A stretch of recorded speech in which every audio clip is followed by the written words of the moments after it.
2016 McLaren 675 LT review. It's so comfortable. That's always the first or second comment made by anyone who owns or has driven a McLaren.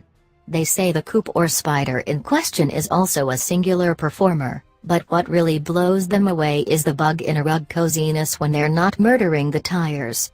A Southern California dealer commenting on the respective driving habits of Ferrari, Lamborghini, and McLaren purchasers said, McLaren owners drive their cars too much, adding that it wasn't unusual for him to see examples clock 20,000 miles a year or go on long road trips, kind of like the one my colleague Steven Ewing did in a 650S Spider.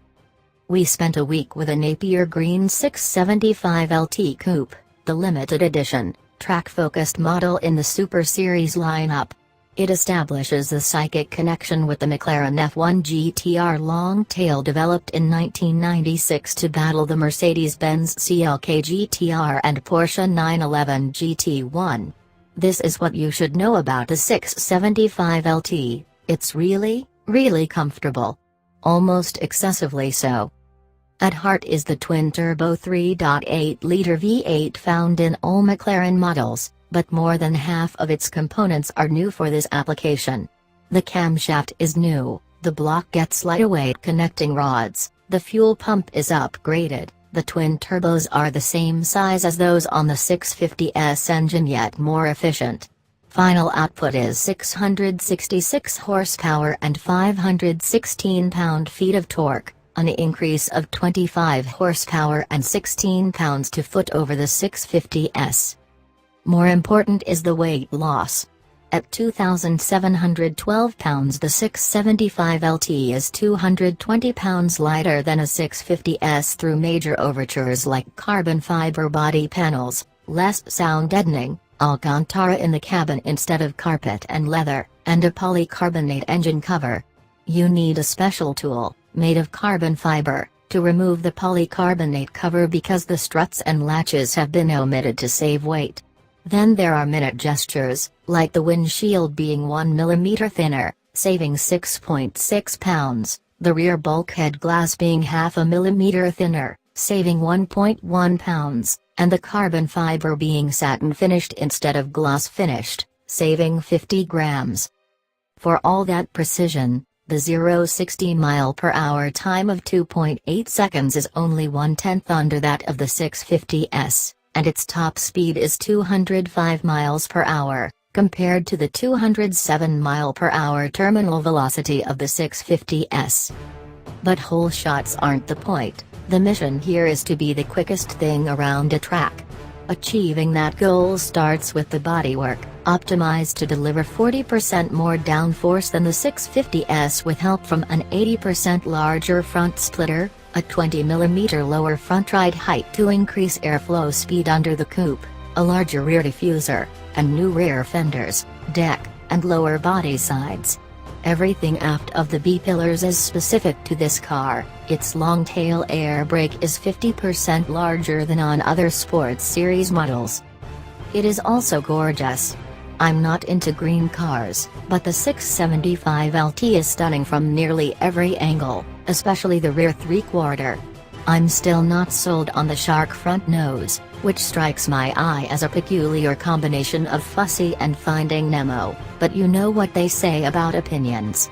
Approached from any angle, key in hand, that minor off-key note never stopped me from being happy to slide behind the wheel. The best word I have for how it feels to drive, boring. When you're not scaring yourself, that is.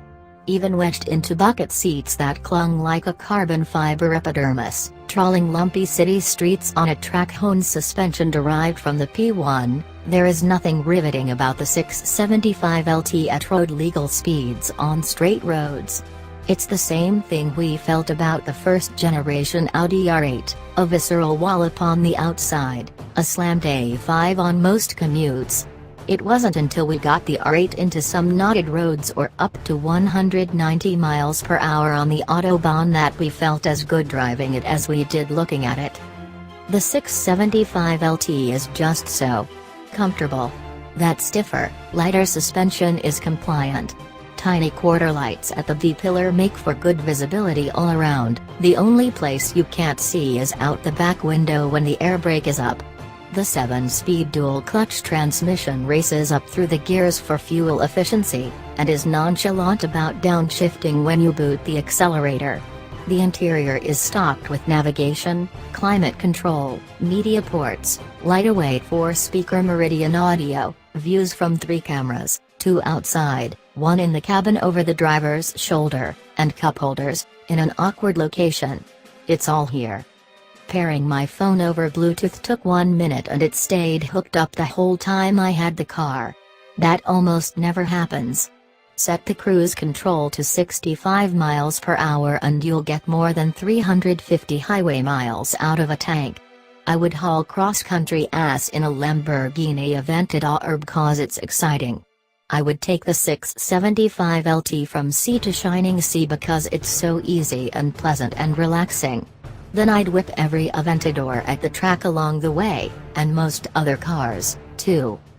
There are 2 literal sour notes, the first one played by the squealing carbon fiber brakes, the second emerging from the titanium exhaust, a set of straight pipes blurting the least sexy dustbuster-like drone you can buy for $350,000.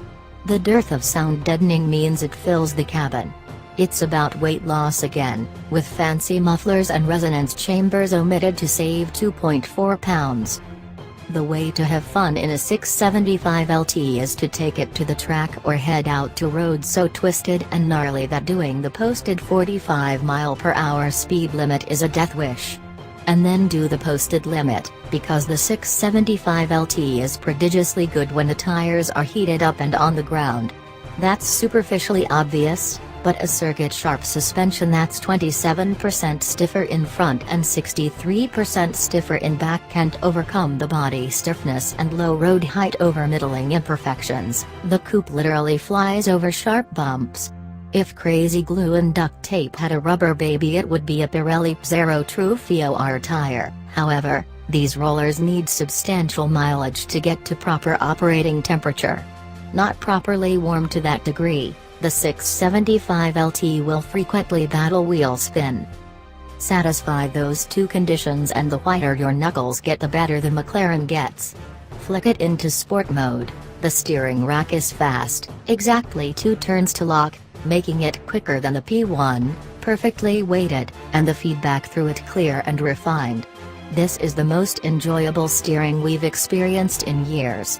Use the carbon fiber paddles to shift for yourself. The reward is instant gear changes and linear torque delivery. Keep the tachometer needle swinging above 3,500 revolutions per minute. Turbocharged assistance comes seamlessly, the exhaust pays, rumbles, and pops appropriately, and the coupe cuts its way through corner after corner with disciplined, robust velocity. That P1 suspension geometry and 20mm wider track get some of the credit. The level of trust the package inspires is almost dangerous so long as you can find the appropriate roads. Or, even better, a track. Some call the McLaren sterile, and it's true you'll find less brio here than in its Italian competition. It's hard to chastise the polished edge of the 675 LT when its performance is utterly outrageous, though, so I'll say this is a matter of taste, of whether you want your post-drive pheromones to be tinged more with dopamine or with serotonin. For me, being able to take big, brave swings in the last tenth of my personal ability excuses all of the car's otherwise mundane manners. The 675 LT exhibits the widest gap between ultimate comfort and ultimate performance of any car I've ever driven.